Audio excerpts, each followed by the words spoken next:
सतसाई भगत जी, हमारे रिश्तेदारी में किसी ने घड़ी मांगी है आगे शादी में देने के लिए।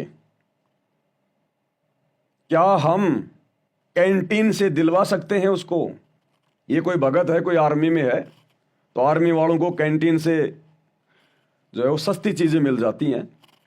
तो ये कह रहा है कि हमारे रिश्तेदार हैं, उनके घर में शादी है, वो कह रहे हैं कि आप अपनी कैंटीन से, अपने कार्ड से हमें एक घड़ी दिलवा दीजिएगा। तो भाई हमने ये सौदा नहीं करना भगत जी, हमने कैंटीन से उनको घड़ी नहीं दिलवानी है, क्योंकि वो शादी में देने के लिए मांग रहे हैं। अगर वो खुद के पहनने के लिए मांगता है तो बेशक आप उसको दिलवा दो, कोई दिक्कत नहीं है, हम दिलवा सकते हैं उसको, क्योंकि पैसा तो उसी ने देना है ना। लेकिन वो शादी के पर्पज से मांग रहा है, वो किसी को देने के लिए मांग रहा है। तो शादी क्या है? ये पाखंड है, ड्रामा है, एक परंपरा है, व्यर्थ का रीति रिवाज है। वो तो जगत के हिसाब से शादी करेगा। भाई भगतों ने तो कोई घड़ी वड़ी देने की आवश्यकता पड़ती नहीं है, भगत तो अपना सिंपल तरीके से अपना रमैनी करते हैं। अब जगत वालों को हमने उन परंपराओं में सहयोग नहीं करना, बिल्कुल भी, किसी भी प्रकार का।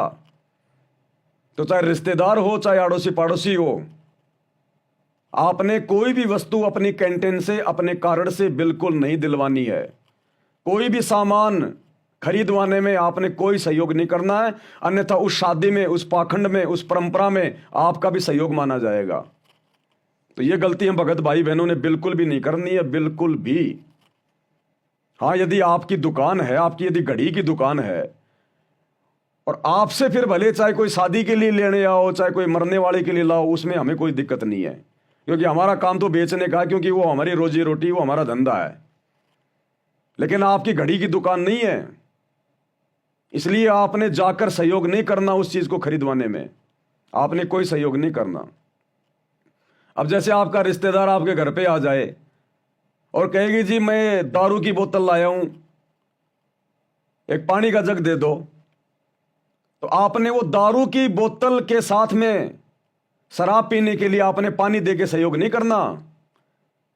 अब यदि आपकी कोई दुकान है और आप दुकान में पानी बेचते हो, छाछ बेचते हो, और फिर यदि कोई कहे कि भैया पानी की बोतल देना, हम तो शराब पी रहे हैं, तो भैया ले जा, हमें कोई मतलब नहीं है, हमारा तो काम है बेचने का। अब चाहे तू किसी देवता पे चढ़ा, चाहे तू उस शराब में डाल के पी, क्योंकि वो आपका धंधा है, वो आपकी दुकान है, वहां पे आप दोषी नहीं बनोगे। लेकिन वैसे कोई आ गया आपके पास में और कह दिया भैया 1 गिलास पानी का देना, मैं ड्रिंक कर रहा हूं, तो आपने नहीं देना, उस समय आप दोषी हो जाओगे।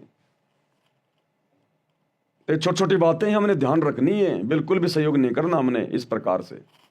भाई जो गुरु बचन पे डट गए,